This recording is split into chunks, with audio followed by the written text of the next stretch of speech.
Okay. We're live streaming now. Yeah. We All can, right. can go over. We'll call the study session to order. I don't think we need to do a roll call, but just so that, especially so Jerry knows who's here, it's Patrick, Kathleen, Edmund, Joan, Aaron, Cindy, me, and Sue. I'm and Sue Perchnicki with Bond Architects. Juliana Schaefer with Bond Architects. Jillian. And I'm Andrea Giovanto. I'm the senior interior designer now at Bond. So I'm the sort of big picture person. Juliana is the boots on the ground, and Adrian is going to take over interiors of the building. So this is really going to be kind of the focus of the project, to kind of look at the colors, the finishes, the furniture, the shelving, light fixtures, all of that, the fun stuff. Fun stuff. Okay, so the goal of today is a study session to review decisions that have been made, maybe revisit decisions and discuss what's on tap for phase 2. Yes. We have not yet started phase 1. As I think everybody knows, we did choose a contractor, Ross Construction, and they're meeting with Bond tomorrow. Oh, it's Thursday. Oh, Thursday, okay. Once we remembered that today was Tuesday, we realized the meeting was Thursday. So yeah, 9 o'clock on Thursday morning is going to be the kickoff meeting. So they were awarded the contract at the last special board meeting. They are getting things going. We have the contract from the attorney reviewed with their updated notes that we'll give to them so that they can sign it. And I don't know if you sign it or if Patrick signs it for them to actually be under contract. We have applied for building permit, and we're going to kind of rattle that tree a little bit to see where our building permit is. Building permit is in the, Yeah, and in then the scheme of things. and then we'll need to. This first meeting will really be about logistics. Where do I park? How do I get materials into the building? Where are they going to start? How are they phasing this implementation? Where's their office going to be in the building, or are they going to do a trailer? So we'll need to kind of go through that kind of stuff to get it off the ground, and then they should be rolling with it. Patrick, if I have to sign a contract, you should know I'm leaving town tomorrow, and I will be back on the 29th, and then I will be here for 29th, 30th, and the 1st, and then I'm leaving again. Is the board okay with me signing it then? Pardon? Is the board okay with me signing it then? Yes. Do you need a? Do we need a motion to Yeah. do that, or? It depends on how We you're. can't conduct business here. I think with the board having approved the contract, sort of your designee for those things. Okay. Yeah, so it's under the board minutes that you approved it, so I think Yeah. that probably Okay. should be okay. Yeah. All right. So the next steps will be they will start getting their people organized, and then there's a period of paperwork going back and forth. So they've got to send us documents that say, this is the window supplier, this is the cleaning supplier. We review all that to make sure it's in conformance with the documents and send it back. And you'll actually start seeing things happening too. So we'll need to kind of figure out what to do about the trees. Are we pruning them or removing them? There's some things like that on the site. Yeah, that we'll go Darren through. was supposed to come over with the forester. They haven't been here yet. So Okay. I'll check with them when I'm checking with Cliff. Yeah, so the first thing we were asking for is a schedule, what they're going to do when and how long will it take. They did give us an overall time length of 90 days from when they start to when they be completed, but we need it broken down and see what the milestones are so that you do know when you have to have the trees and shrubs and all that cleaned up. And then there's another thing they owe us, which is we call schedule of value. So it says this much is for the glass, this is much for the cleaner. So breaking out the costs. So we'll have that breakdown as well. And that'll help us understand when the costs are going to be incurred and when do you have to pay them too. We'll also discuss when do they need to get you their pay application so we have enough time to review it and get it in front of a regular scheduled board meeting. So you don't have to do special meetings. But I think we decided that they're not going to have a pay application for June. So you don't have a meeting in July? No, but we can call a meeting. If we need to, but I would imagine that the first pay application will come in for July because there's only a couple weeks left in June. So that's something we can talk about at our meeting as well. So, but for today, what we want to do is to go over where we left off. So this set is dated February 10th, 2020. So that was kind of when the brakes went on for this. I think we worked into a few weeks into March, but this was the last sort of milestone. And it was called 100% schematic design. So it's sort of like you would think about a schematic is sort of a framework. That's about where we got with this. So we've been sitting down, getting our head back into it. We pulled out of this the exterior package. So some of the things that are in here have been done already as this earlier phase one. But this was not 100% complete. It has a lot of things shown, and you kind of know where about everything is and quantities of things. The major portion of this that hasn't been touched is engineering. So we had located rooftop units, but we hadn't figured out how the ductwork was going to get everywhere, where shafts are going to go for that kind of thing. We talked about replacing electricity throughout the building, plugs in different areas, but we really didn't locate any of that. We have pretty well figured out the bathroom layouts and the plumbing fixture counts that are required by code, which is good. Another thing that we did not get figured out is the fire suppression. So we did do a code review, and we've got that here that shows, does this building, should it be fire suppressed sprinklers?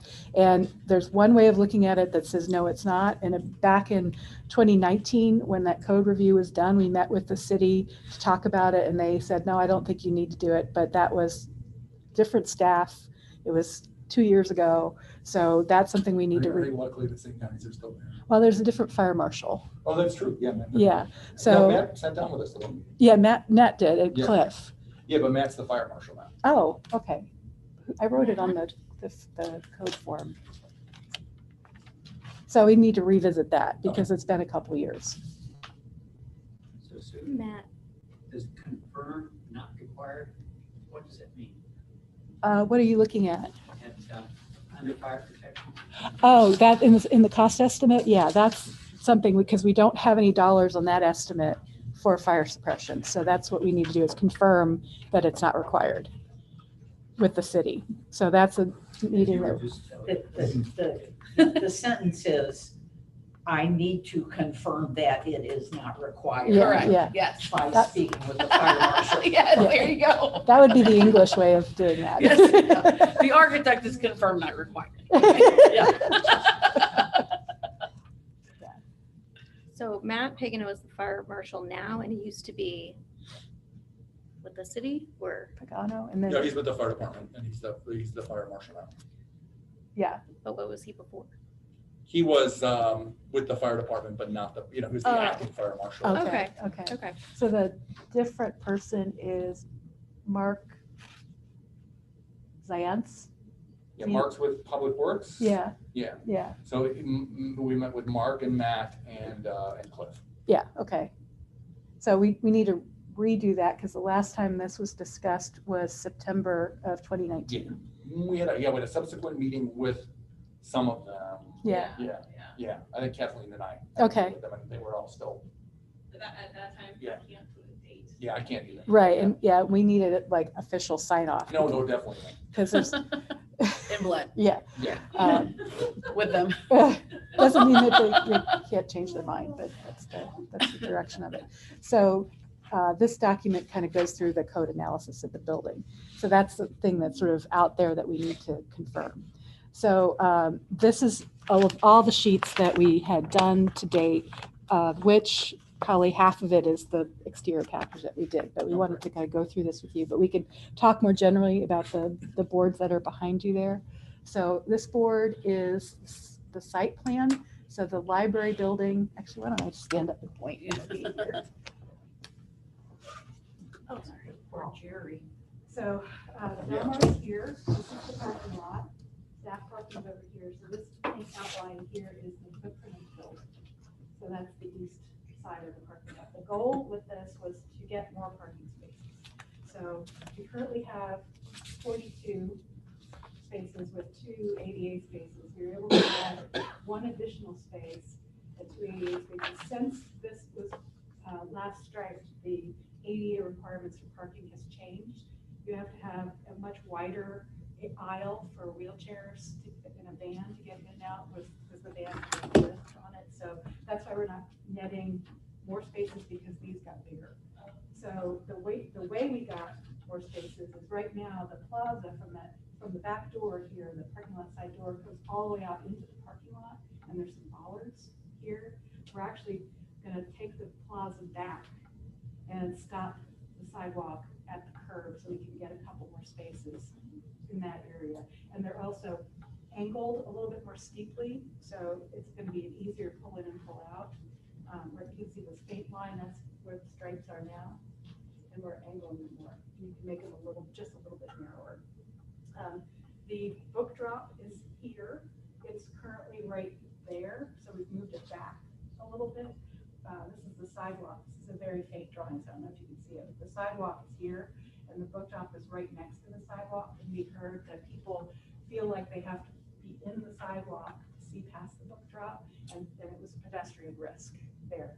So moving it back a little bit is one option. We also looked at And that won't interfere with that last parking no, space? no. So the last parking space right now is here, and so by angling it more, we created kind of like a little island here, and then there's the pole that's right there. Okay. We also looked at putting it over here, but we thought that would really just back up traffic, because people would stop to do the book drop and other people would try to go around them and stuff. So we thought leaving it down there was a better option. It's kind of far from the entrance for staff to go get the books and the book drop, but you're kind of doing that already. So it's not no worse. It's no worse. It's actually about 4 feet closer. So, There you go. Well, and down on that, and it's on the driver's side. Yeah, right? yeah, we'd have to go on the It's other. on the passenger Right. side, so that team is. That would be very difficult. Yeah. This fence between you and the school is on your property, and the light poles are it's your fence and your light poles. Are some of the light poles actually on the other side of the property line? I have the survey, and it's like, they're kind of on the line. Okay. But I think that stone wall and fence that kind of goes around was probably from the playground at the school before the library was here, because it looks like it predates this building. They just reused it and modified it. The other thing that we still need to work out is a lot of this wall and railing are damaged. They're rusted out. The wall is kind of blown out a little bit. So that we need to look at how much of this do we really want to fix in here, because I'm not sure if it complies with historic, if we have to fix it in a historic way, or can we just remove the fence? So that's something we need to discuss with you. But this moved the ADA spaces, and then you can see these darker lines here. This is regrading this whole front entrance. Current entrance is too steep to be handicapped accessible. The ramp is too steep. So we're looking at ways to have the handicap parking spaces over here. Here's the front door, and then ramping this up to get to this higher area. Right now, they're showing some steps right here, which I'm not crazy about. So we'll try to, I think if we get rid of steps, that's better for everybody. It's a tripping hazard. So that needs a little bit more attention. But so far, at least one more parking space is better, and having it be handicap accessible. And this is part of phase two, even though it is exterior. Yes. Okay. Yeah. We decided that if we were to keep the library open, this would be very disruptive No, yeah. to try to do that. We have had a pavement contractor look at the parking lot, but can we just seal it and stripe it? And I think that's been done a number of times already, and it's beyond the place where you can just reseal and restripe it. It actually needs to be physically changed. Yeah, parking and regraded. So that's going to be a lot easier when you guys aren't here to do that. And then the bench that's located right here, we're going to relocate it underneath the cover, but still keeping some for bicycles, because I do see that quite a few bicycles get parked up there. So Is the bike rack big enough? Do we have enough? Probably bike not. spaces? I mean, there's 2 of them. There's, one of the old portable ones back by the staff door, and that gets used often too. So we'll need to think about Yeah. exterior furniture. One thing we talked about more recently is the gate here, thinking about putting a gate on the other side of that area, because people can get back in there, and it's not really safe for staff to be coming and going if somebody's kind of back over there. So we need to look at that side of it. I think more towards making it a usable space for when the library's open. Yes, yeah. Making it programmable Yeah. space, because it really is pretty back there. It's a nice shaded area. And even if it's just some benches or picnic tables, it'd be nice to have. So did I miss anything on site? I don't think so. What was the result of the mosaic or the mural? That's been tabled. Okay. My understanding, my tiny, teeny little bit of understanding about that particular pottery mural is it's really not meant to be outside. It has been outside for a long, long time, but freeze thaw here is so bad that it gets in there and it probably needs to be restored. So wherever it ends up. So it's supposed to be an interior? Well, porcelain can be used on the outside, but art pottery like that, it's most of the installations I've seen of that have always been inside, like behind drinking fountains at old schools and stuff. So, and fireplaces around. So, I mean, it's probably held up okay, but if it is as valuable and important as that, it's worth saving, it probably shouldn't be reinstalled outside, is my opinion of that particular product. It's a handmade pottery, so it could fall if it's not installed properly. So should we plan to put it inside? Well, we have no, you know, it's the city has ownership of it right now. Most cities' decision Yeah, after. yeah, and this was one citizen's proposal was that we put it on the outside of the library. And then she withdrew her, you know, she wanted to present that to the library board and she decided she didn't want to do that at this time. So when it was taken apart, was it cataloged or they could keep track of what parts go where? My understanding is that they took it out in a big chunk. Oh, okay. Really? You know, they took out the bricks around it. Oh, wow. And then just, Where is it? I want to say over at the recycle area. Oh, Heaton Or Park. even part? I think so, yeah, somewhere over there. So next flood it might go away. Yeah, you know, I'm not 100% sure Okay. anymore. Well, because that was the school district's building, right? Yes. Have they ever sold it to somebody? I Yes, don't know. it's gonna be a true hotel. Okay, but I didn't know if, because it had been for sale for a long time. Yeah. And they now have a sign out for the Harvard building. Oh, okay. Okay. So anyway, I brought that up because it didn't think if we did want to look at putting the mural on the outside, I think we should have other discussions about it. Yeah. And it would be very large if it was inside. It is, yeah, it's a good size. it's a good size.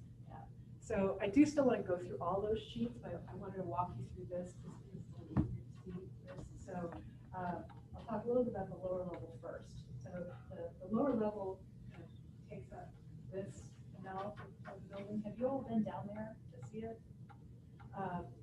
In this portion of it, Cindy never got the library tour.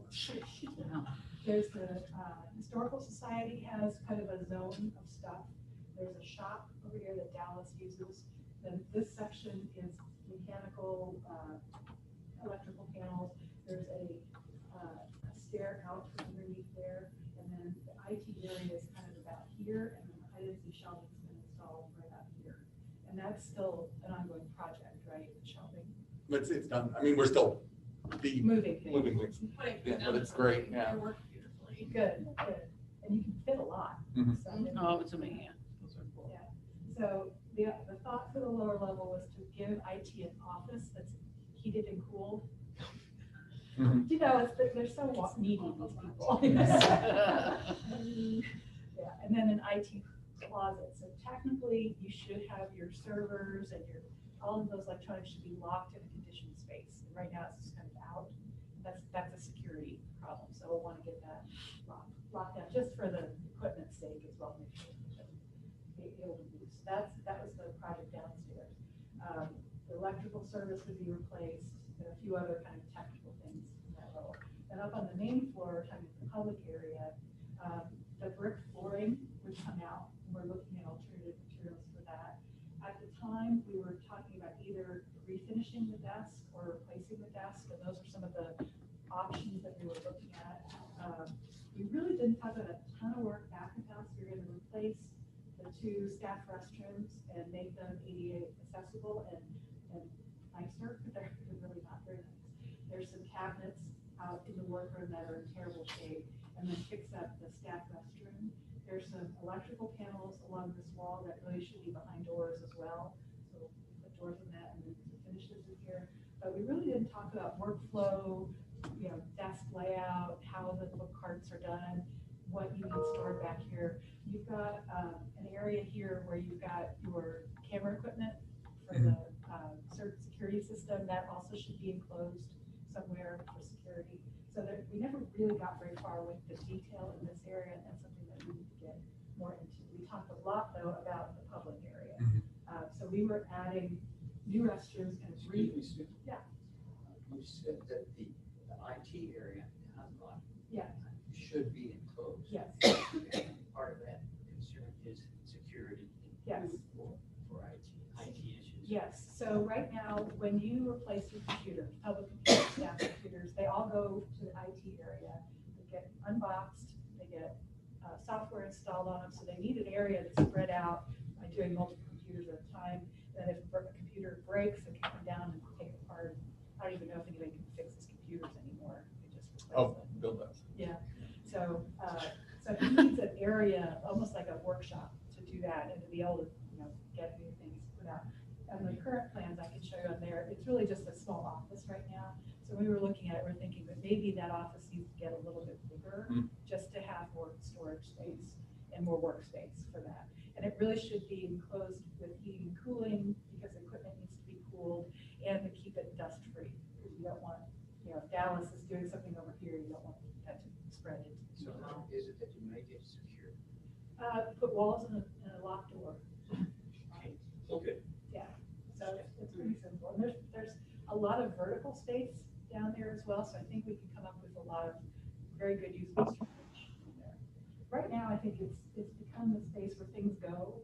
I remember into a conference when we did something.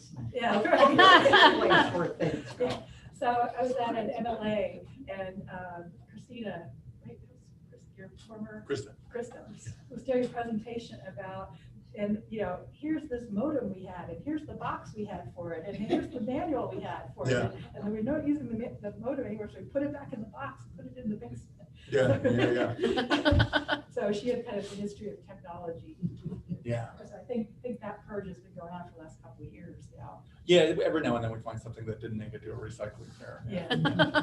How high is the ceiling in the basement? Are you gonna have more space for vertical storage? Yes, so I don't remember exactly how tall it is, maybe about 11 feet. Oh, big. Yeah, so when we were looking at the high density shelving, we're like, wow, we can get like so much. Well, it's actually a hollow slab underneath there, so we couldn't put as tall a shelving on it because it's actually got ductwork and stuff that runs underneath the slab. And the rolling shelves are very heavy, and they're rolling, so it's a dynamic weight. So was that a stretch or a raise your hand? Oh, sorry, no stretch.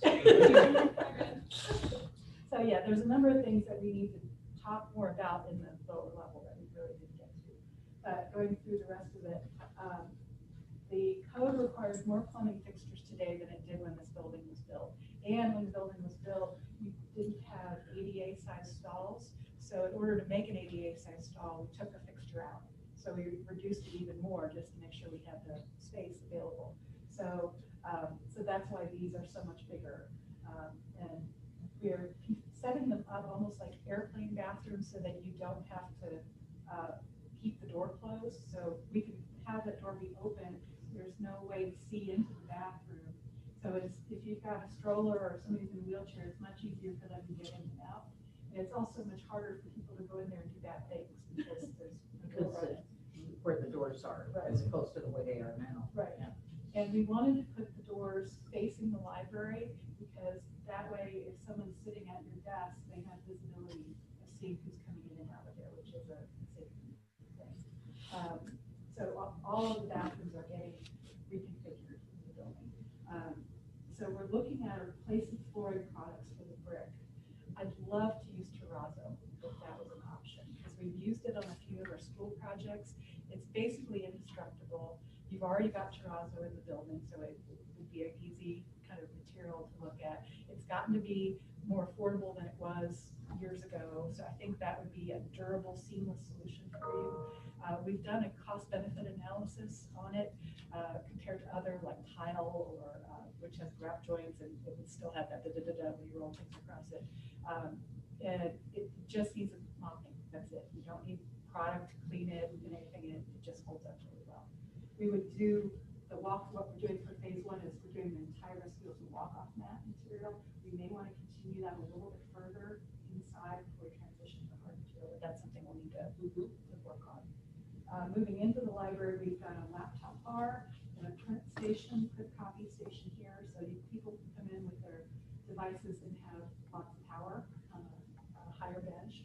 People like to be able to come in, kind of grab a quick seat and be able to see the bustle of people coming and going. So placing it here is good because if you're running in and you need to charge something, it's right there. Plus, you can kind of be in the mix and see kind of activities going on in the building. These colors relate to your various collections.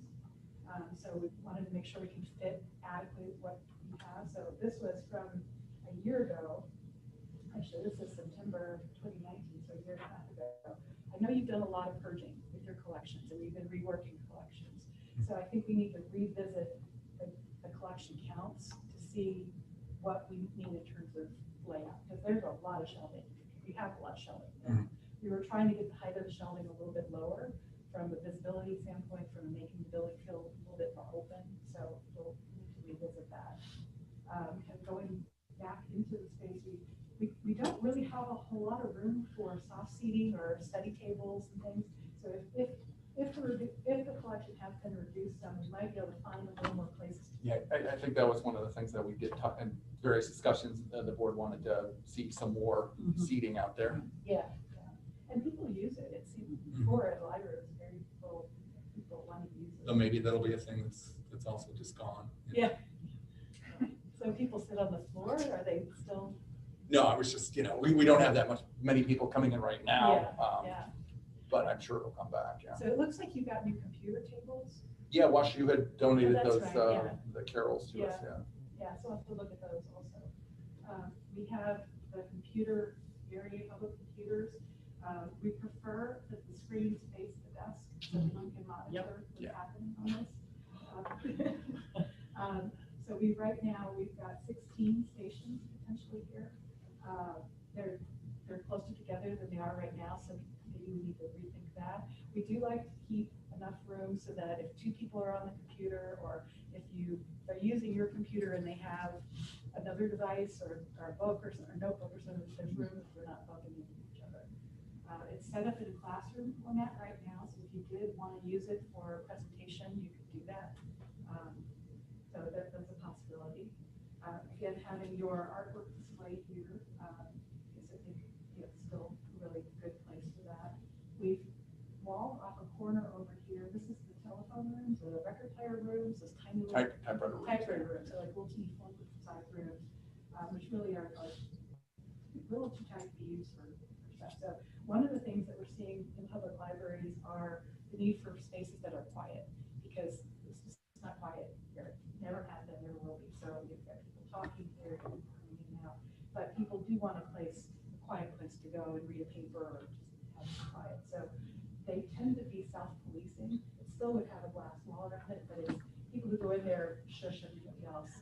I remember went into the library of Clayton one time. Our power went off in our office building. I went into the quiet room because that's where the plugs were, and I'm typing on my laptop and I'm getting like stink eye because I'm thinking I'm typing. So this one I'm not so worried about it being policed. I think that one would be fine.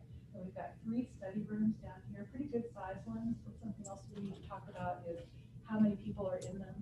For the county libraries, we started putting 2 in each branch, but by the time we got kind of towards the end, we were putting 6 in each branch, because the more we had, the more they got used. So people use them for tutors, kids studying after school, maybe Washington students, small business owners. We had up at Jamestown branch, we had an author decided one of those rooms was hers. She just staked it out.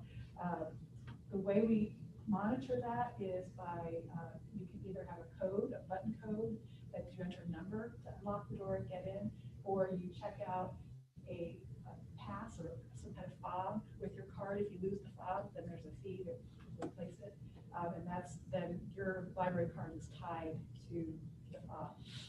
Numbers on the doors can change daily if you wanted to, so that people don't come in and try to take it over. You can control it by how it's scheduled. You can set up an online way and sign out the rooms because they tend to be very popular. Is that where tables would be? Tables and straight back chairs? Yeah, so we've got 3 rooms with round table with 4 chairs. So there would be fairly lightweight chairs. And what we'd ideally have is a plug in the middle of the tabletop. So you don't have to climb around on the floor, so that the table would be powered. We No have, tables out there. We have soft seating out there, Yeah. some. yes, But the so we, tables would be concentrated in the rooms. so we've got tables in the rooms. We have some small tables, kind of like a cafe setting here near the front door. We have some larger kind of standard library tables shown here. Again, these are all kind of placeholders for furniture. That's something we'll need to talk through of what furniture we're using, what needs to be replaced. We have a budget line item in the estimate for furniture. Some of that would have to be some shelving because we want to get some lower shelves if possible. So that's another area that will need a lot more detail looking at it. Okay, so that's the first floor. The second floor, we're here right now. There's a heavy brick wall here, which we thought maybe had mechanical systems in it or something. It does not. It's just got some closets in it. So one of the things we talked about is opening that wall up so that the gallery becomes more visible. I think you had some issues with theft in the gallery, so having this be more visible would help. But we do want to think about how we're taking the walls out, where are we going to hang the artwork on? So we thought maybe these like panels that you can move around or something. So we'll need to work out the details on that. We're not moving in the kitchen because we have a stove, which is against every code. So if Do not touch the stove. if we do anything in this room, we have to get rid of the stove. So if you want to keep the stove, you have to keep it on. If you are okay with getting rid of the stove, we can make that clean. Do you guys use the stove? Do people who use this room, are they allowed to use? Yeah, I mean, if they get the kitchen, they can use the stove. I don't think many groups use the stove. Is that still functional? Yeah. Oh, yes, it is. Yeah. I think we use it, like for trivia night, they usually, yeah, the friends use it, and then, when we have, sometimes the holiday gathering, Yeah. people will warm stuff up in there, but that's, yeah, we could I think probably, maybe occasionally groups use it, you know, groups of friends. Yeah. but I don't think that there's a huge expectation of this, you know, something, I mean, because No. most groups don't. What would you do I mean, what would you use, what would you change it to? I mean, if we were to touch the stove, or we were to take it out, or you reworked that room, what would you work it into? Just Microwaves, microwaves are common. acceptable. Yeah, and they make even countertop little convection ovens. Yeah, convection ovens. Yeah. And they can do it like it's built in millwork. So it's not on the counter too. If it's a smaller counter space, you know, you can do slots where you've got multiple in there. There's lots of options. People are getting away from those stoves for sure. Yeah. So you would still just keep it as the kitchen and prep area that it is, but maybe rework it and Yes. remove the stove. And update it, the finishes of Yeah, it. because I think that's original. to the building, isn't it? I don't think that's ever been. I think when they redid this, They might have done they something. did something there. I guess if you took the stove up, you would just have to replace it. I mean, if there was no, I mean, Did you say adapt? Yeah. yes, that is what I said. So I don't, you know, I guess I'm putting that one a whole lot of thought. Do you guys use it more often than anybody does, or do you? I don't think I've ever, outside of that, I've never used the stove. Other than at a staff event or trivia night. Okay, boiled water Yeah. We can get you an electric kettle. Yeah. Right. Yeah. I know. I'm more thinking about spending money on that. There's so many places we could spend money. Yeah. She does make a point. That's So why don't we right.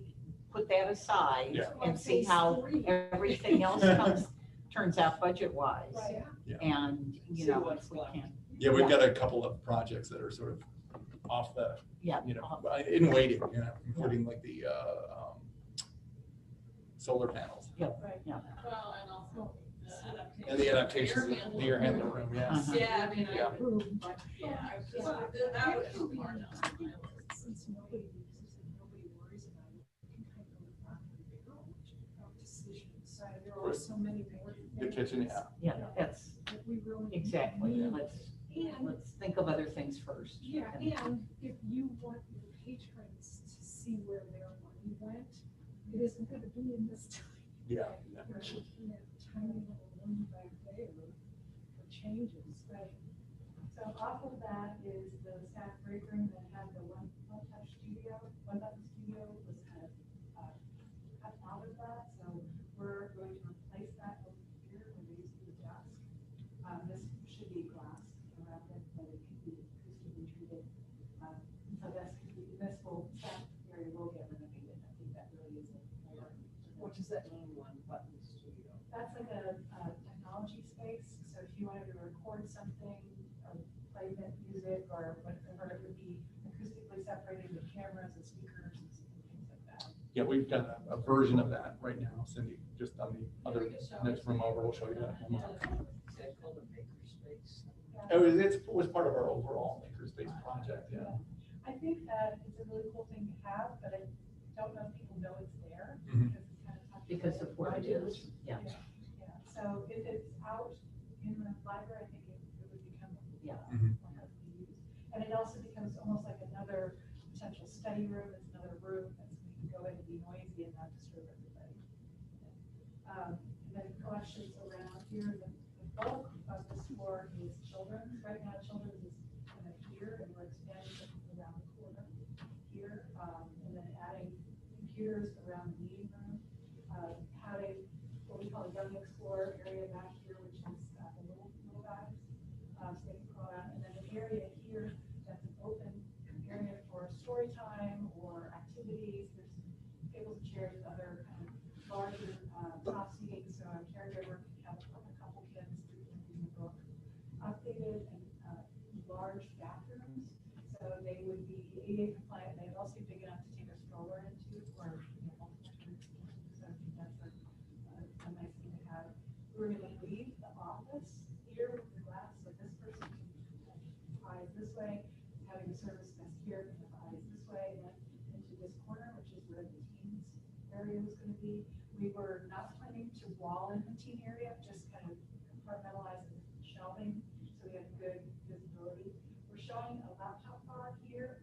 I couldn't remember if that's got computers on it or if it's just a place to plug in your own device. I think we were talking with Aaron, we were talking that we probably need a computer or two in there. Okay. Then we show a couple booth seats or some other seats, and that's again to be determined. We like to do kind of furniture the kids are going to do anyway, where they kind of lay over it and stuff. So what we found is we put fun furniture in here, and then we can't keep the adults out. True. We have to put fun furniture in the adults. Like the bathrooms. And then, and then, we're gonna gain a little space, by moving the HVAC. Yes, so we're moving this to the roof. And there's gonna be one here, and one here. And if they're far enough back from the edge of the roof, we don't have to put a screen wall around them. So we have to kind of do some sidewalk studies on that. So we have this space left over. We're gonna have some space left over in the basement also. So what do we do with that space? We hadn't really talked about it. I think it has potential.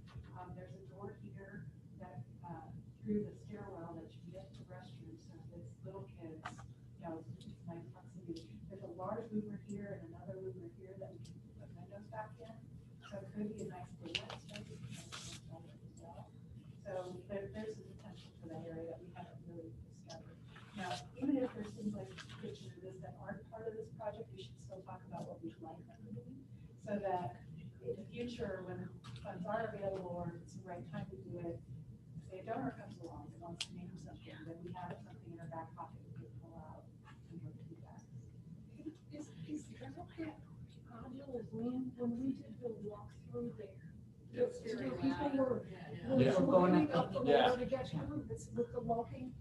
So is there a sight line for somebody, will there be a sight line for somebody to see into that room? There could be here.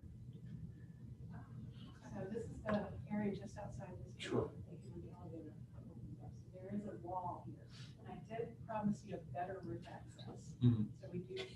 Yeah, yeah. And a wooden ladder. Yeah. And go outside.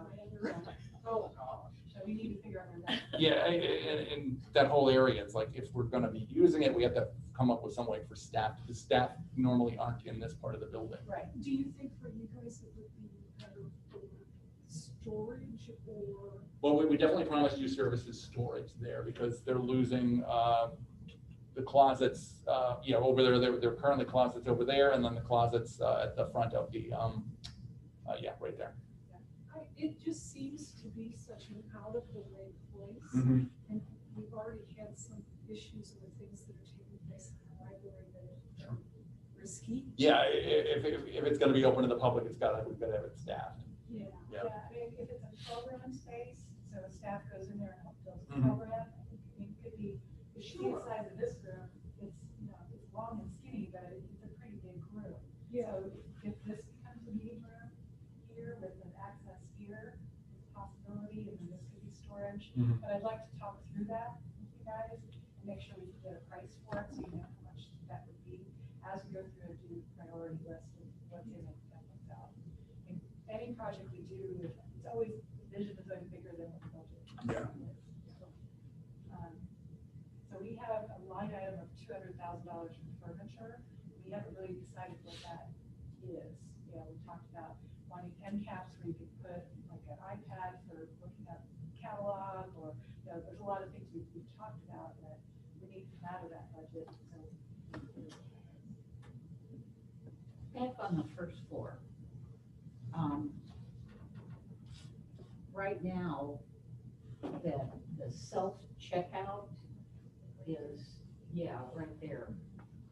How will that work? And were we talking about getting a different? We've already gotten one. We got a grant, for, the RFID project, and these replacement ones were part of that, and we got them early, because they had some that we liked that someone else had decided they didn't like, and so they had them, we got them at a discounted price, Okay, and they're sitting by the back door right now. so where will they be?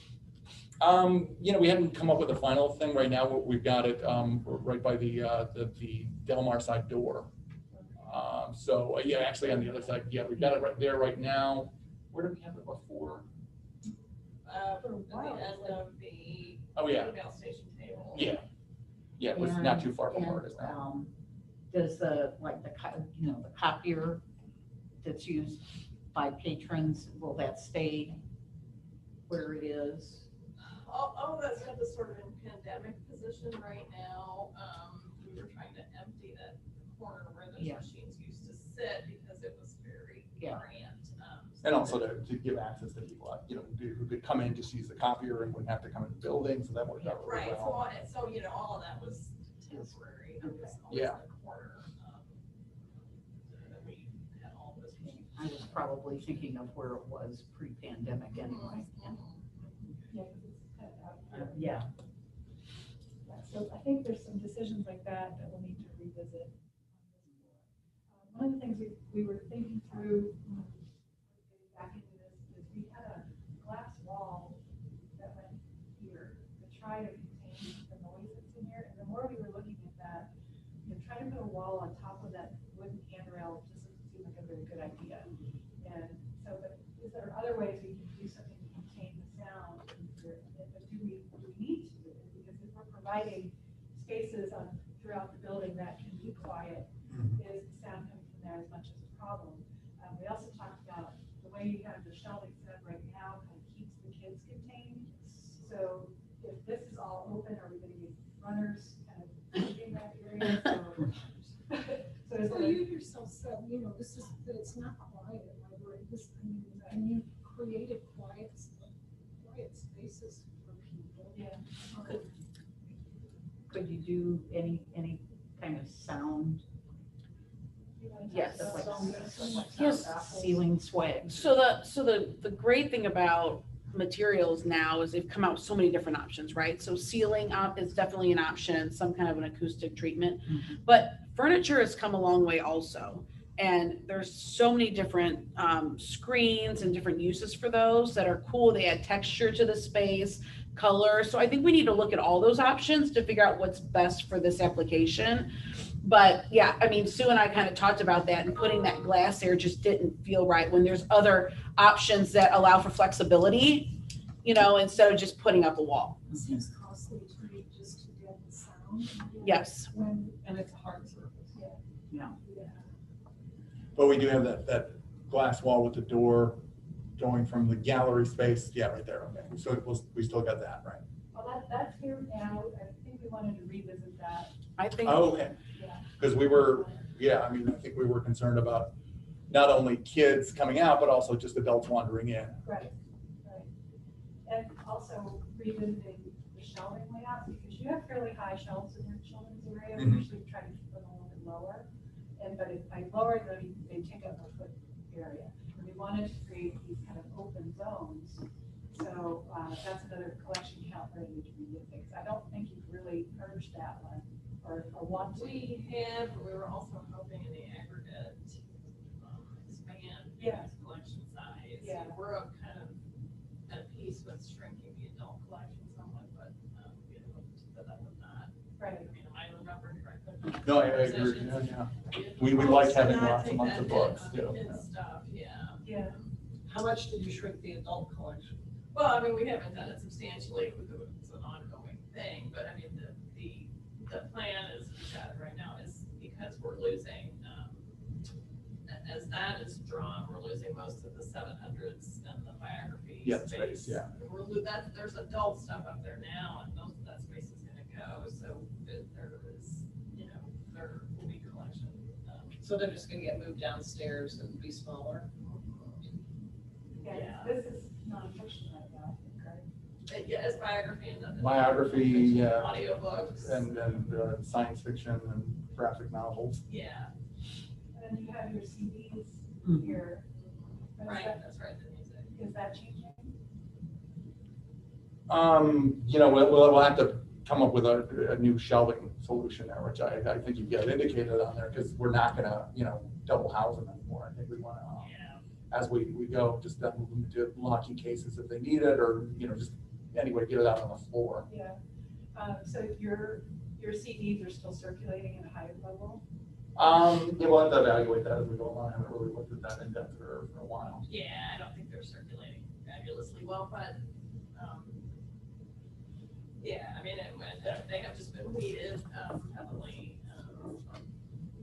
But we may have to do more. Yeah, and then probably adjust what we're buying.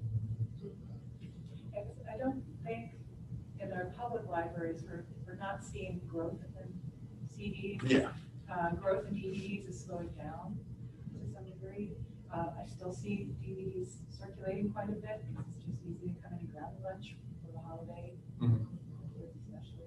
And you guys have a great, interesting DVD collection. Yeah. I don't see that changing. Because you used to keep all the DVDs in the workroom. Yeah. Right? Yes. And then we've got the audiobooks, and that is almost by definition gonna have to shrink, because automobiles don't. Yeah. You can't get our players, CD so, player anymore. And Libby is awesome. Yeah. Well, right. Yeah. It's a much better alternative, but also it's Yeah. almost physically impossible, in Right. 5 years, so, yeah, although people are still checking them out now.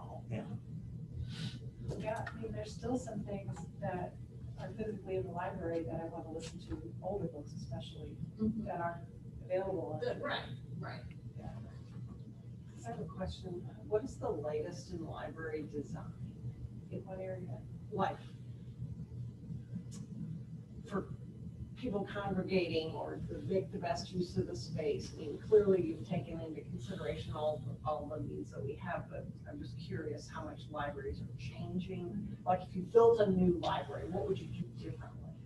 I mean, technology still, I mean, every new technology, the library is an early adopter for it. So we're seeing a lot of gaming going on, where you have gaming nights, whether it's digital gaming across the country, or board game nights, because that's kind of a popular thing. But the online game playing with other people, and some are doing gaming tournaments for the young adults, is very popular in libraries, and having a space for that. There's one downtown at Central Library in their youth area. They have a large section and they keep expanding it because it's very, very popular. Like it's close on chairs and they have the consoles and they have big monitors on the wall. We just put one of those in at St. Charles Library branch. That branch has, the teen area is essentially a maker space. So they have carts that they can roll in with 3D printer or with baking day or any of that great. So they keep the carts in the storage room, and then whenever they have programming, they roll the cart into the room. And there's shelving kind of around the perimeter, but the rest of it is either seating or cafe style tables that are taller. And that's become one of those things where the adults want to do that. So as soon as you make a fun activity like that, it gains more than just the young adults. But, so that's definitely an area. Having for adults ranges of types of furniture. We're seeing, the club chairs are always going to be popular, but having in the children's area seats big enough for families to sit with the kid in their lap is popular. Like I said, the fun furniture we put in teams, we're trying to put that out for the adult area too, and they'll move it. So no matter how heavy it is, they're going to move it too. So having some things that are more movable is a.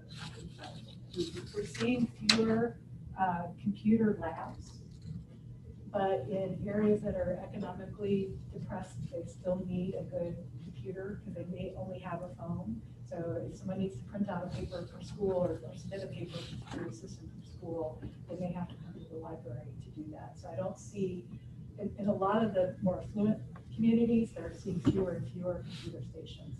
But we're still putting computer stations in that have things like Adobe Creative Suite, lynda.com, or our higher end software, things that are too expensive for you to buy at home, or doing genealogy research. That's something we really haven't gotten into. You probably, you have a lot of online resources for genealogy. Yeah, I mean, I What think, the state provides. yeah, we have what the state provides, I think. This county headquarters is really a tremendous genealogy resource. And it's gonna get. There was concern about unnecessary duplication. Yeah. Yeah, especially because it can be really expensive. Yeah. Yes. And they are expanding that, Yeah. the new facility. And it requires expertise on the part of the staff, which not that could not be acquired, but I think that's one of those things where it was thought to be, let's not duplicate that effort, because anyone who lives in New City can access those resources. Yeah, and computers, we're going to have to think about that as we go, because post-pandemic, it might be a completely different world. We're not seeing the clamor for computers that we're seeing even, No, it has been surprising since we reopened. and there's been a lot of money. Because I would have thought once the economy opened and people were going to try to go back to work. That was the thing that we were always focused on, was that we had to provide that resource. Well, I think in a lot of ways, we and the broader area, there's been a lot of Chromebooks and Wi-Fi hotspots going out, and people have learned to, just use the resources they have with their phone. And, we have a lot of people who come in with their phone to print something. Yeah, but it's true that we haven't sort of hit the bottom of the Chromebook and hotspot demand. Yeah. So, people who have the option would prefer to take the technology home with them rather than using it from the library. Yeah. And that may And change. but we'll see how that plays out. Yeah. Helen or Patrick, Yes. will these graphs be available? Will these be available at the library? I couldn't really see them that in detail. Yeah, Be able to see when I get there. Yeah, They we've will got be. those. And I was going to leave the full Thank slide, you. a lot more information in that. I have another question. Is there anything that you have to leave out? Oh, yeah. Always Like what different. kind of things did you have to leave out because we don't have space or there's no budget or? More public furniture. I don't even think we have as many chairs as you have in here located throughout here, because we're trying to bring the height of shelving down. So that's just going to take up more space in the building. So we've got a lot of shelving in here still. And the length of the runs of your shelving is very long. Yeah. So if you're in a wheelchair, you realize you need to be over here, you got to go all the way back to get up against aisle two. So we try to have these cross aisles more often than Yeah, and the other thing is, you know, where we've got right here, we're not ADA compliant. Yeah. You can't get a wheelchair into that aisle. Really? So we kind of spread that out a bit, and then this is some of our densest shelving right now, right in this area.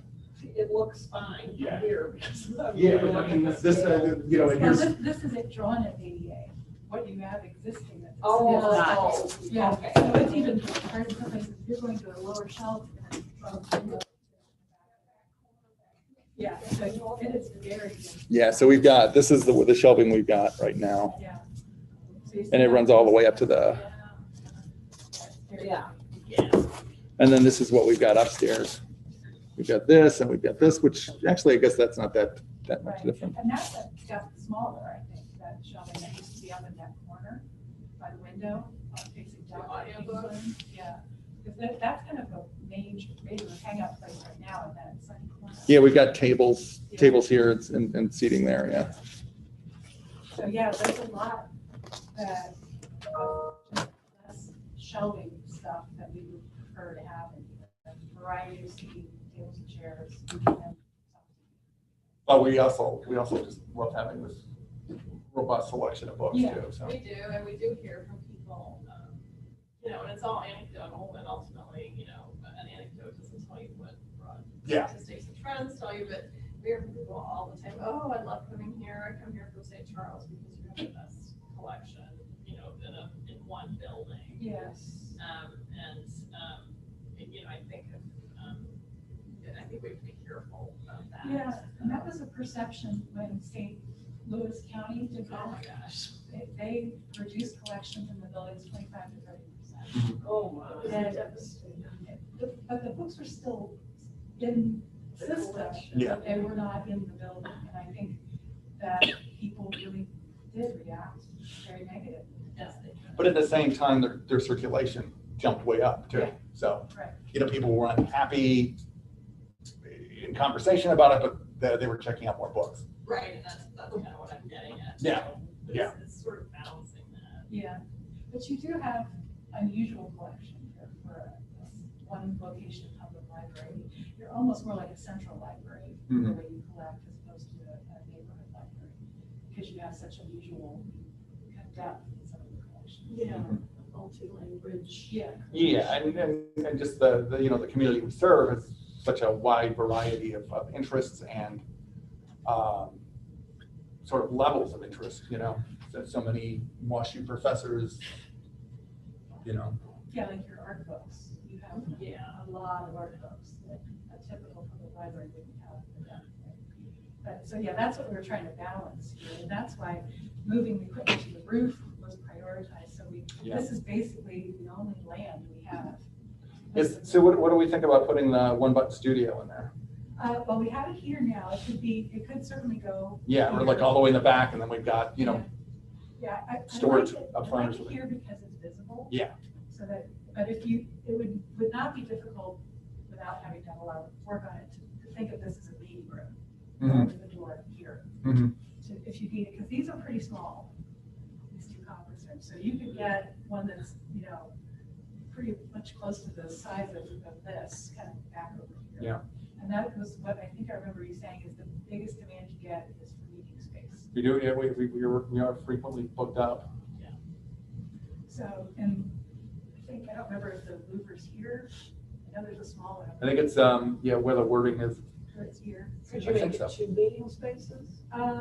Potentially, You yeah. put a but little hallway in there? Yeah, I don't know if this is a very long. We were just talking about that, we weren't sure. It's probably not, because there's columns here. Mm-hmm.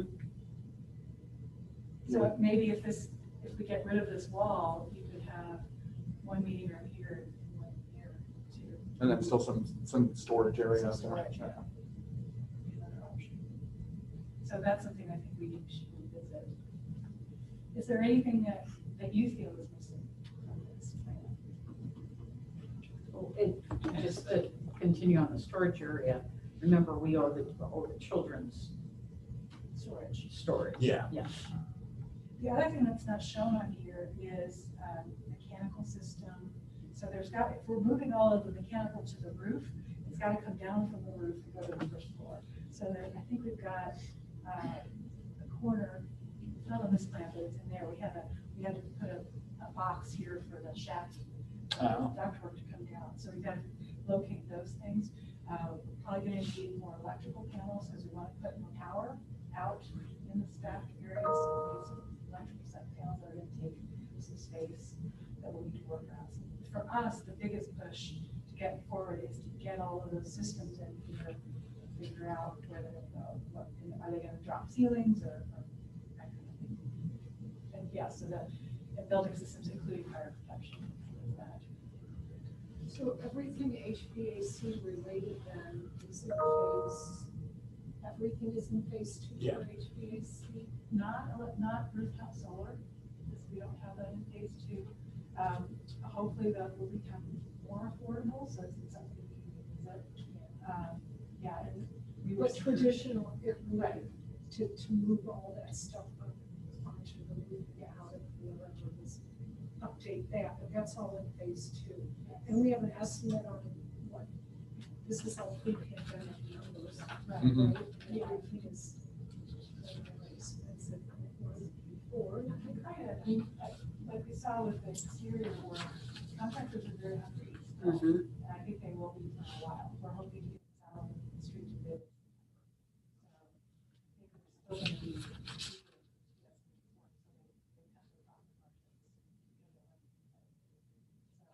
Actually, the lumber got really expensive because it got really scarce, and that's kind of Coming back down. It's coming down. Gas prices are going up, so anything made out of petroleum is gonna get more expensive. But, light fixtures are getting cheaper. Every So time. there's gonna be things that will hold us. Yeah.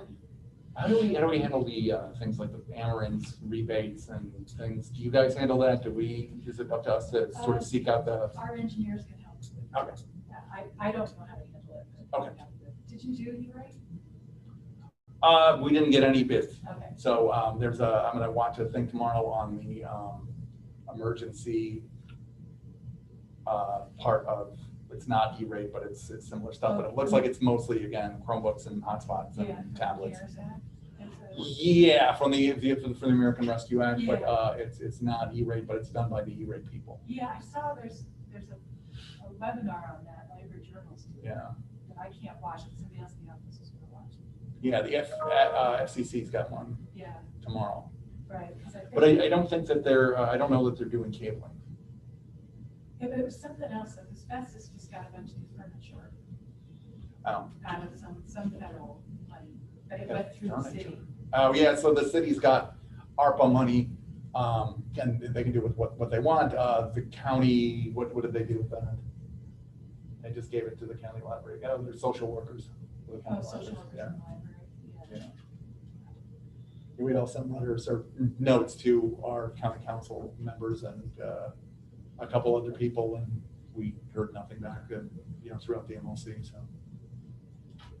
So from the staff point of view, are there things that you've done, added, changed that we need to look at with this? That, one of our libraries, they put up plexi around the desk, and now they want that to be permanent because something and all that kind of stuff. Is there anything that you've done pandemic-wise that you want to be? I think we talked about that. Yeah, and then although I've definitely had coworkers say they. They like the plexi. Yeah. We think that curbside pickup is gonna continue to be. Yeah, we've already decided that. Yeah, I mean, we've got it. I don't think we're really. No, but I actually had someone say yesterday, I wish you had kept it going. We're like, we did. Like, no, they just didn't notice that it moved down a little bit. Yeah. So. Would we ongoing need that many spaces for curbside? perhaps not. There's not a great demand, but. We're gonna try it at 6,900 in that little driveway. Yeah. We have no idea what's gonna happen in Oh, that's true. That's true. I mean, I wouldn't give up curbside, No, we have no, I know. because they're, certainly, if I have my 4 kids with me, Exactly. Yeah. Well, not to say nothing of someone who has a mobility disability accessibility. I mean, it checks a Exactly, lot of accessibility exactly. boxes, Yeah. and it's relatively easy now that we've started doing it. Yeah. Yeah, and we're not really doing the spreadsheets, like, I guess we don't have a good number. We are still, but I mean, I see no more than like 3 or 4 days. Yeah, that's fine. And we could advertise it more. Yeah. And non-pandemic, winter coming may increase the, Mhm. you know, Sure. let the staff get cold. Wet. Rather, you're wet. The way the book drop functions, is that still into the building book drop? The interior. It's never worked well since it's so low on the inside. Yeah. But, you know, just So that, we have to very rapidly change those tubs out multiple Yeah. times a day because they fill so quickly. I can imagine after a holiday. yeah, there've been some times when if you get here late, it's, You can't actually. yeah. You can't put your. Even recently with, you know, I've seen a couple times where that was completely full, even though the outside one was still available. Yeah. So I think do we need to people- look at higher capacity? You know, we've glanced at it. I think it's just the height difference on the outside versus the inside makes it, you know, having it high enough on the inside to put like a Real turn. cart underneath with the sort of spring-loaded thing. You'd have to put it really high on the outside. And that's like ADA then. Yeah, they're just not, you know, not super usable. Yeah. But there might be things that would work better. Yeah. They make like a conveyor belt kind of thing where you can put it in and it can go. Sure. Yeah. Yeah, usually part of a bigger system. Yeah. How do you feel about the inside book drop? The box? Do you want to leave that where it is? I think so. I think it's, you know, because we always had this sort of low-level issue of like, you know, people would put things on the desk to be checked in, and if we got busy, they would stack up real quick, and every now and then, like a popular movie might just disappear, and then we'd be charging somebody for it because it never got checked in. Yeah, I vastly. That's separate. Yeah. box and it- Oh, yeah, I'm just talking about its location. Yeah, I mean, we've talked around, you know, what are we gonna do with those glass cases? They're not in here anymore, so I guess, yeah, it wouldn't be sitting up against the glass cases. Here. You Yeah. got one that's yours and one that's the History Society. Yeah, I mean, their stuff's all on display there, yeah. And the commitment is still to keep their stuff here in the building. Yeah, they're still gonna stay, we hadn't talked with them about display cases at all, I don't think. You know, where that might end up, if that's gonna be a gallery fixture or something like that. Yeah. If you moved it upstairs, would that help function or look for something else on the first floor? Yeah, I mean, we've sort of already given the space away to this, so, you know, we had to find a home for some of those things. Upstairs, it goes on wherever it goes. If you take this place, it's gonna be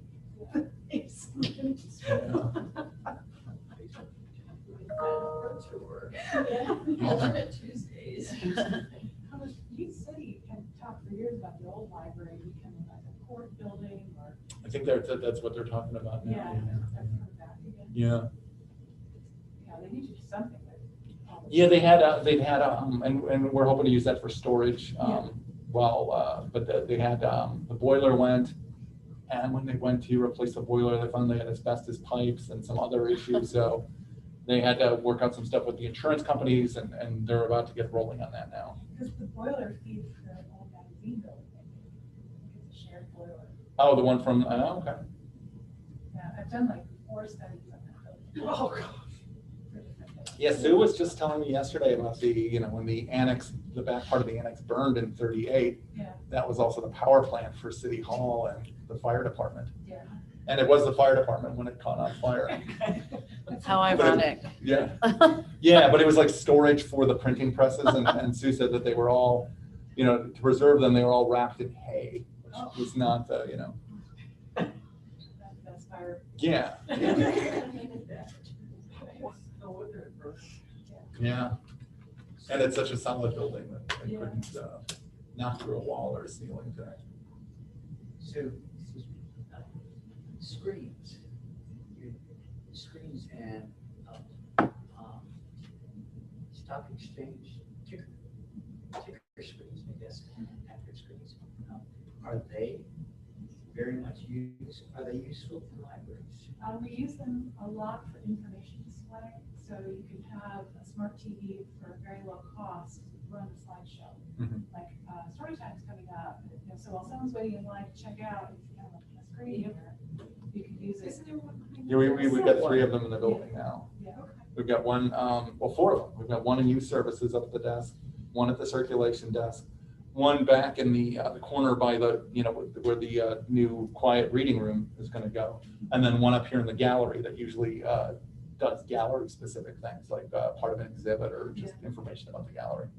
And this one has turned out to be pretty interesting. Mhm. When, especially during the gallery opening sessions. Yeah. When you have an artist there. So are they a part of the technology that's being made much more useful? And because it's become a lot more affordable. So we do see that in a lot of areas. And we talked about having almost like an iPad at the end of an aisle so you could use it to search a catalog. And that would be a potential use. One other thing we were talking about is your art collection, which is really impressive. And, other than the pottery here, it's kind of slightly hidden away. I think we'd like to figure out a way to make it more prominent, display some pieces in a very thoughtful way. And is there an opportunity to think about growing that collection, a permanent collection? Because I know there's some libraries that have an ongoing collection of local art or something like that. And that's a potential grant, I think, for Superior. St. Louis Art Museum sends out an object of the day. Oh, I love that. That has been one of the best things about the pandemic. Yeah. I think. I look forward to that email every day. For sure. Yeah. And it would seem to be a program or a project that we might be able to do. The Stedman Library downtown partners with the historians, and they do programs once a month. Well, they went digital with their programs, and now there's people in Australia that watch the programs. So having your ability for your programs to be hybrid, so you can broadcast it. So the story time can continue to be broadcast. So if a child can't come in or something, it's still, if that's something that we're seeing ongoing. Yeah, we were actually doing that before the pandemic with. Does that put an extra burden on somebody on the staff though? Mhm. I mean, do you have to, would it be good to somehow factor into this budget, although it doesn't affect the visual of the building, that there's some sort of,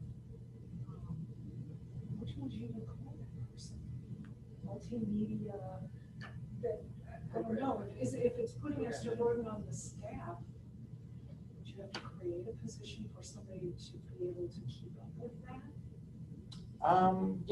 We're still doing a lot of it right now and with existing staff for the children's department anyway.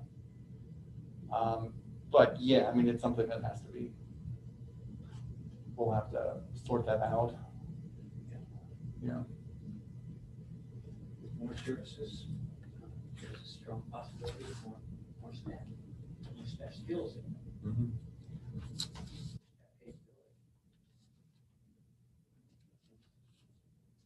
Rewriting of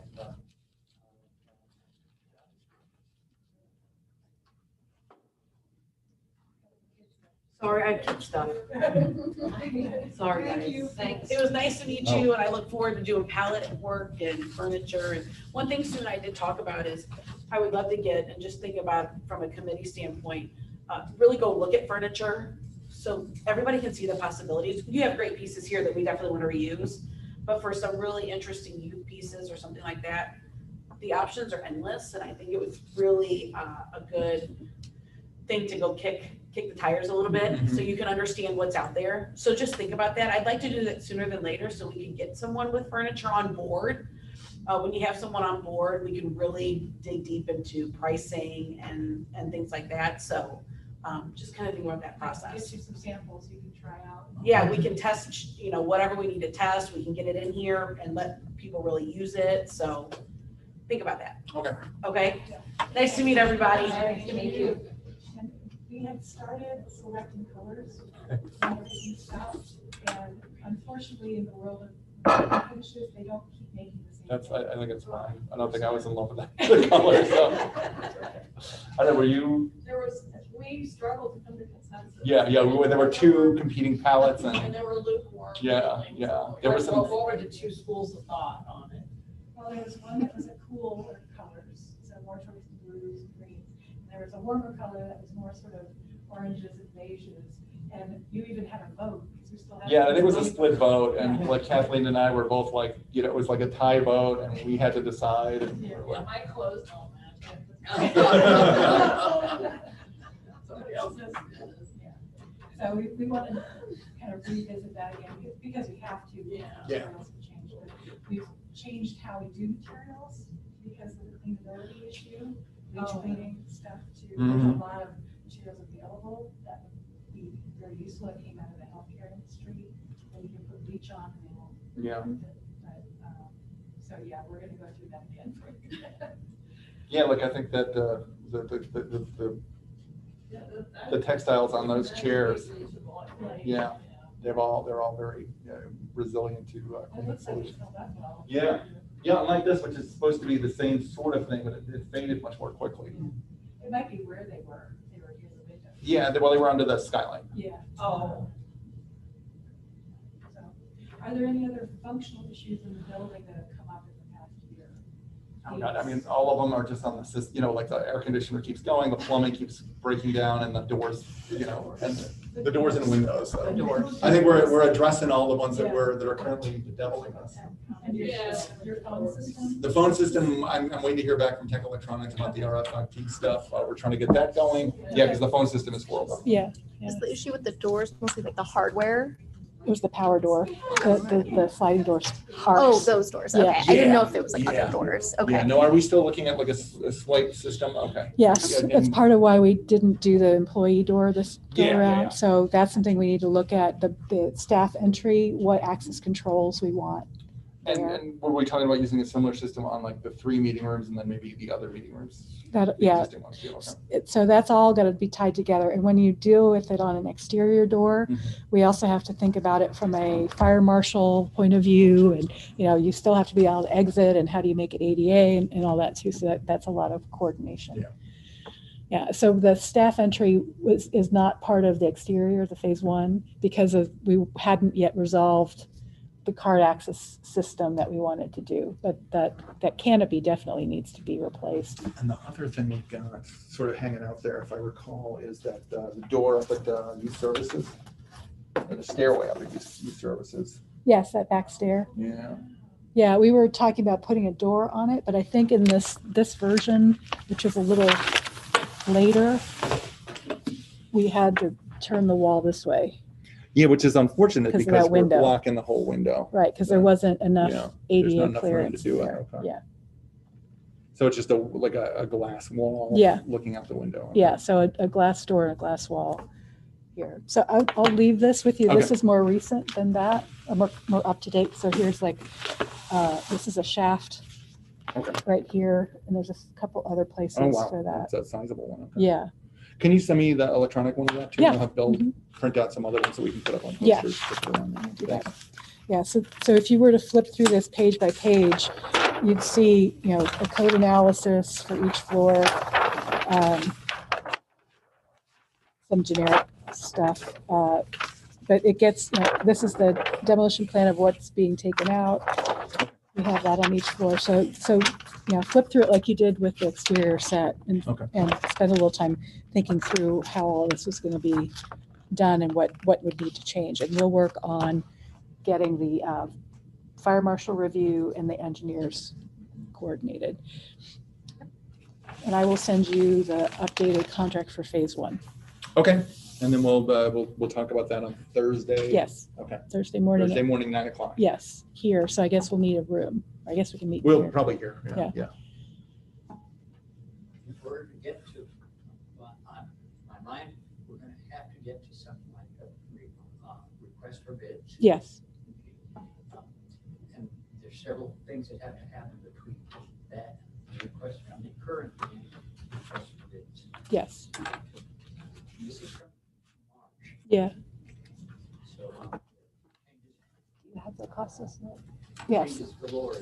Right, so we need to pull out phase one from that. We also had, Is it in here? no, it's the code. Do I have it? Yeah, I don't think. I didn't grab it, I guess. We had rent in there of $22 a square foot for 10,000 square feet in the budget, which we can put a real number in there now for what a year's rent is going to be. We had some moving costs. The things that were sort of at the bottom, soft costs, were kind of estimates, guesstimates that we can get a little more serious about. But once we know something about the fire protection, fire sprinklers, and we can go back through the cost estimate and scrub it up a little bit more. So, and I just want to throw in there that I haven't sent the email out yet, but we met yesterday with Ted Deering and with Brad from UUM, and tentatively they're going to go with about $1,500 a month for rent and then utilities, which comes out to be about another $1,500 a month. So that'd be $3,000 a month for about 9 months at UUM for the 3 floors for storage and like office space. I was gonna say, I just heard this morning that that agreement would go into effect August 1st. Yeah, we were talking, yeah, I was saying starting August 1st and then going through the end of April. I was happy to hear that. And we had some moving costs in there, so you probably can go ahead and get a quote for that too, depending on what you're planning to move. When you're in your temporary space, are you moving shelving there? Will it fit height-wise? Okay, because I thought the ceilings were fairly low in that lower level For the collections. the lower level at 6,900. Yeah. We're gonna. There's a limited number. We can still get the 7 foot. Okay. Pieces we have. Okay. Or, Yeah, Kathleen and Dallas have gone over and sort of laid it down. Dallas is the one who looked at the height issue, not me. Yeah, and is there fire sprinklers in there? Because you can't, if the ceiling is at 8 feet, you need 18 inches clear below a sprinkler. Are they going to require you to get a building permit to move in there? I talked to Cliff. He didn't. I'm assuming they will. Yeah. Okay. Let me know if you need help with that. Okay. During this discussion, did you manage to get more specification on changing this? Yes. Great. Same time, had plenty of line items, expenses left up in the air, needing more discussion. Yes. So is that what you were just speaking about? Yes. That's something that there's some things that are in the silo of we need to do more investigation to set a price. There's some things that tonight we just revisited. Do we still want to do what we were thinking we were doing? And there's going to be some modifications to that. So we need to update the price for that. And then there might be some new things that we didn't have that we were just talking about, like the plexiglass around the desk. Is that going to go to glass walls? We think new things that we need to figure out. So we're going to head to getting better pricing, but we have some work to do to get there. Is that a month's worth of work? No, it's a few weeks. I think it's going to be dribbling in. Yeah, it's like the fire protection question. We can get that answered first. That's a priority. We will need engineers working on it for us to update some of the building systems questions. And that's another thing I meant to bring up. On the building systems, we've been adding what's called an ionization unit to a lot of our public buildings, which scrubs the air more in public buildings. So most of our schools, we're adding those to them now. And that's something, it's about, be about $50,000 ad. And we don't know how it does against COVID because we don't have the data to show, Yeah. but that's something that is commonly being discussed, is updating I that. just heard an NPR story about the science doesn't really back up. Yeah, that's why I would hate to spend $50,000 on something And because, you know. schools and other Yeah. organizations have spent so much money on Yeah. them, and it's turning out to be not Right, but money well spent. right, but with your, Hygiene theater, pardon me? hygiene theater. Yeah. Well, some of that was, if I'm building a school or I'm replacing mechanical units this summer, I would have had to know back in January if I'm going to add those units or not. And if I'm replacing them and I don't put it in, and then they find out I should have put it in, it was a public perception discussion. But I think, going into this, revisiting the building systems discussion, there are other things like that we should talk about, and then make sure that if somebody says, why didn't you, you'll have a good We'll have a answer good in your answer. pocket Yeah. for why. Because Cindy said, NPR said, on the plexiglass around the checkout and the information desk.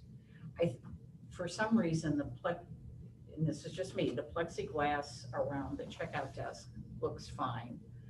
The one around the information desk looks like I did it in my basement. I mean, it just doesn't look finished. Yeah. And if we are going to keep those, I'd like them to look Sure. Yeah, I know. nice. And we did in fact do And, them all in the You know, basement. It's like the ones at the surface, I think the light is a little. it could Yeah, be, yeah. yeah. I feel like that's. But, I mean, Yeah, Yeah. no, I hadn't really thought about that. I'd be interested that people have said that.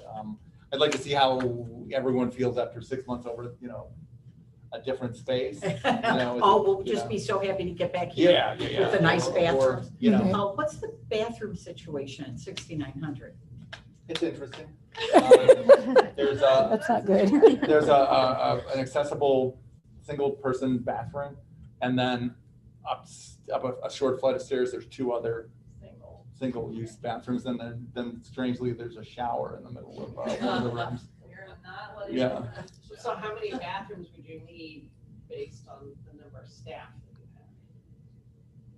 Even temporarily? Well, I think, so we've got the 3 bathrooms in that, and we'll have a limited number of staff in the building at a time, and then there's enough bathrooms, so, for the people who are over in UUM, there's plenty of bathrooms there.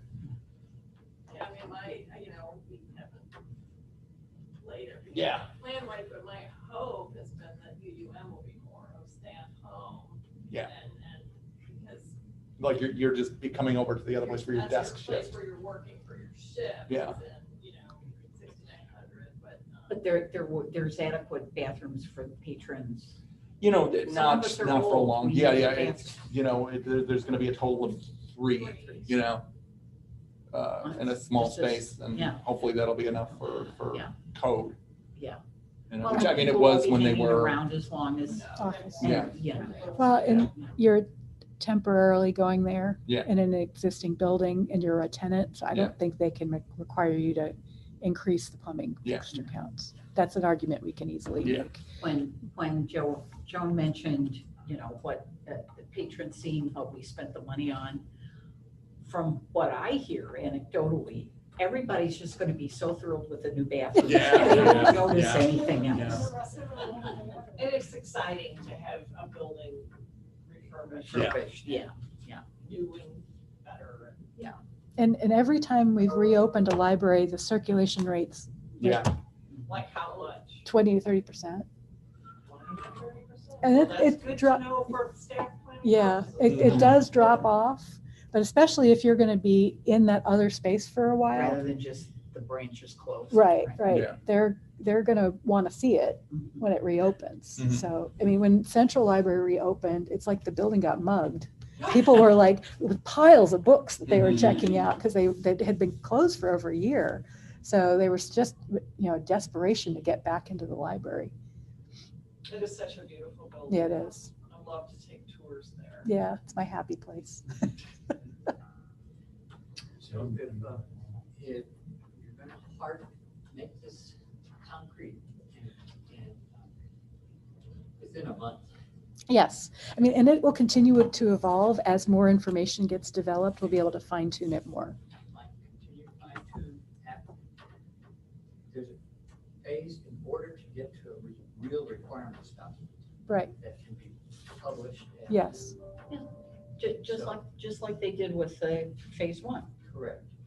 How long will it be to go beyond the 2-3 weeks or so Mhm. to really harden it up and then fine tune before getting to publishing out a request for bids? It will be done in evolutions. So it's not a point where you're done and it's finished. It's as we get this more detailed and more information and engineers, it will get more information for us to update the cost estimate as we go and as we become aware of pricing changes in the market for materials and labor. So Are you looking for a timeline, Edmund? Yeah. You know, Yeah. So when are we hoping to, when are we hoping to get the RFP out there, get the? get the bid documents out September, because this is going to be timing wise, this is all inside work. So having that would be a good thing for a contractor for over the winter. So when we're talking about getting it out in September, we're hoping to start construction and we'd be out of here in October now. Yes. Okay. Yeah. Because we were originally talking about being out of here in September. Right. Okay. So they will need some time. I mean, it'd be better for you to be out of the way so that when we're bidding it, they can walk through and see everything Mhm. with it being a closed library. So if you're gone and we're not even out to bid yet, that's good. Okay. Because that gives us more access to everything. And then we know kind of about where the phasing is going to happen, how they're going to lay all that out. So I think the timing that you're following is going to be good for this project as well. Yeah, and you'll know how much storage and how much you're moving and where it's moving to, because that all impacts the budget as well, is moving costs associated with that, because we have a plug number in there for moving cost. The other thing we talked about a long time ago was your art collection, what to do with that and how to store it properly when you're moving, and where is it getting stored too? Has that been? Talking to Sue about it now. Okay. The Historical Society, because a lot of the really valuable stuff they've got too. One of their board members is going to get us supplies to pack it, and then we'll find someone to move it and store it. Okay, and it probably is time to clean the tapestry again. So it's been 10 years. Yeah. Okay. Yeah, that was I'll reach out 2009. to Louise, who I think board president, who put us in touch with someone to clean the tapestries. Yeah. Yeah. Basically, I think they vacuumed it. Yeah. Yeah. And then I think the grossest cleaning was the cables, which the plastic had sort of melted. Yeah. Thank you so much. That was very informative. Good. About the Sure. And I'll leave this here too, so if you want to really get into the details of We'll it. come back another day. Yeah. Yeah. I'll stop the live stream there. Yeah. All the thoughts that goes into them. Yeah. Thanks to everybody who worked.